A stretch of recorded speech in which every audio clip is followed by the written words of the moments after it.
I've been wanting to talk about Crimson Desert for a while now, but I wanted to wait until all of the feature overview videos about the game had dropped before really formulating my thoughts. We're about a month away from launch, and I just wanted to talk through why I'm feeling optimistic about a game that, frankly, most people on the internet, myself included, have long thought looks too good to be true. That said, I think it's good to have a healthy level of skepticism. For all anyone knows, this game could launch and feel very shallow or not come together into a cohesive package that's actually fun to play. That's always a possibility, especially with a game this ambitious.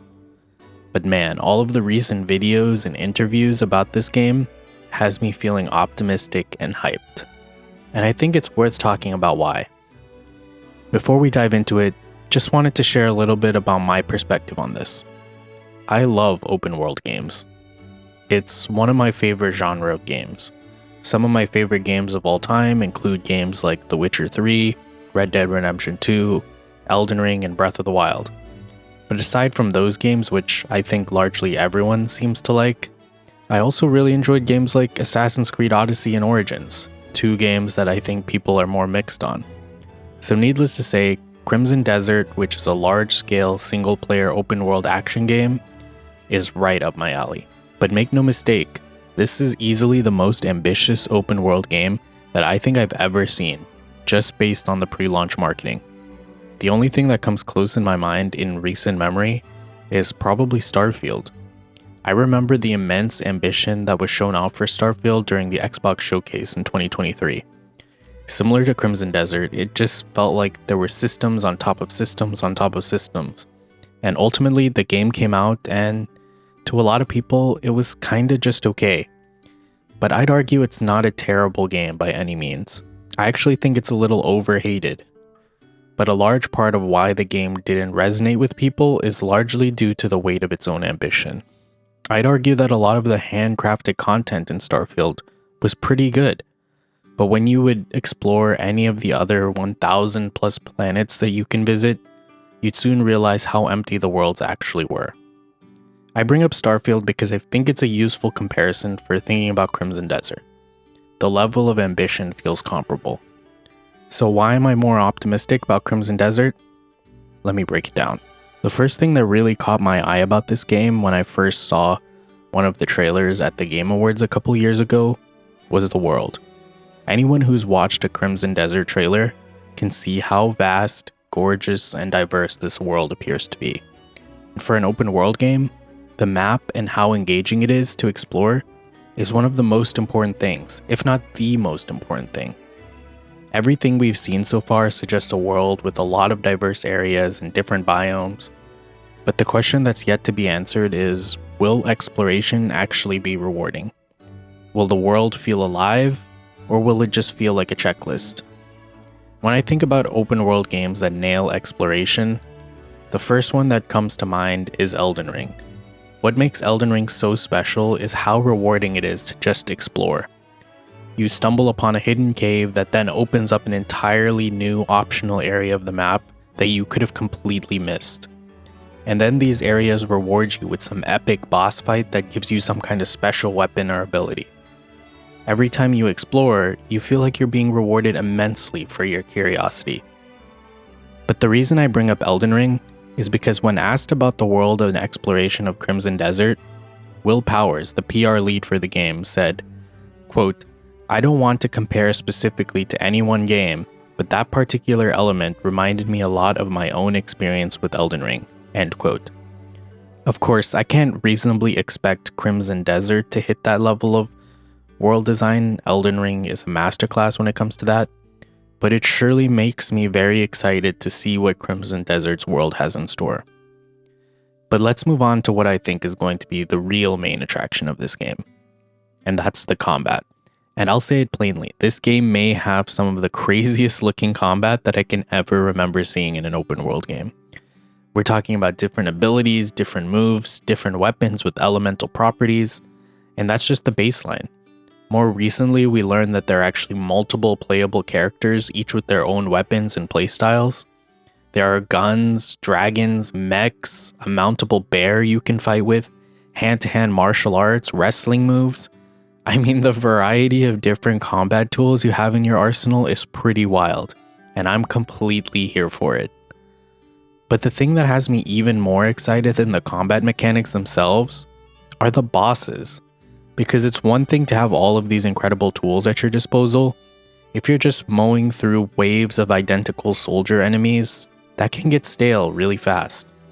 But from what we've seen, Crimson Desert looks like it has some genuinely spectacular, diverse boss fights. We've already seen a handful of bosses that are all completely different from one another, each with their own mechanics and spectacle. I mean, just look at some of these boss fights. They look insane. If combat is one of those things that's really important to you in your enjoyment of a game, I think Crimson Desert might be checking all the right boxes. Of course, we'll have to see how it all comes together, but there's a lot to like from what we've seen so far. Okay, now let's talk about an aspect of the game that I have a lot more skepticism about, and that's the story and characters. My current expectations are that the story of this game is going to fall somewhere between serviceable to forgettable. As an overview, you play as a character named Cliff, who's part of a faction called the Greymanes. There's political strife when a rival faction attacks them, and as the story progresses, a greater supernatural threat starts to emerge that appears to become the driving force of the narrative. As a premise, that's totally fine. But two things have tempered my expectations here. First, the studio's track record. Pearl Abyss, the developers of Crimson Desert, are best known for Black Desert Online, which is an MMORPG. Now, to be completely transparent, I've never played Black Desert Online personally, so take this with a grain of salt, but by most accounts, that game's narrative isn't particularly compelling. Of course, that doesn't necessarily mean that Crimson Desert's narrative will be bad, but just something worth keeping in mind. Second, and this feels like a more meaningful data point, when asked in the same interview about where the story of Crimson Desert compares to games like The Witcher 3 and Breath of the Wild, the PR lead, Will Powers, said, quote, "It's literally right in between," end quote. So based on that, I don't think the story is going to be the main driving force of the game the way it is in something like The Witcher 3 or Red Dead Redemption 2. I'm just hoping that it doesn't end up being on the level of something like Monster Hunter Wilds. But hey, Breath of the Wild isn't exactly renowned for its story either, and that game is still incredible. A great open world action game doesn't need to have a Witcher 3 level narrative to be fantastic. But if that is important to you, I temper your expectations for this game. Outside of combat and exploration, I think it's worth talking about everything else this game is throwing in. And the most recent trailers have made it clear that Crimson Desert doesn't lose its ambition when it comes to gameplay systems. We're looking at lifestyle sim elements like farming, mining, hunting, fishing, and cooking. There's base building, which I genuinely wasn't expecting. It looks like you can decorate your base and recruit NPCs to your faction, and then send them out on missions to perform tasks for you. There's a crime system where stealing in cities makes the world more dangerous and draws attention to you. And there even seem to be full-fledged puzzles in the game. The list just keeps going. The big unknown here is whether these systems are going to feel rewarding for those who engage with them, or is it just window dressing? Will these systems interconnect in interesting ways? Or will they feel like isolated features that don't really talk to each other? Regardless, the sheer variety of what's on offer here is still genuinely impressive. So overall, I think it's fair to say that this game is trying to do a lot, and whether it actually succeeds is something we'll find out after launch. But I'm feeling optimistic, especially because of how much of this game we've actually seen. Think about it this way. If you have a game and you know it's good, you're going to show it off. You're going to let media play it, you're going to let them share impressions, you're going to put it in front of people as much as possible.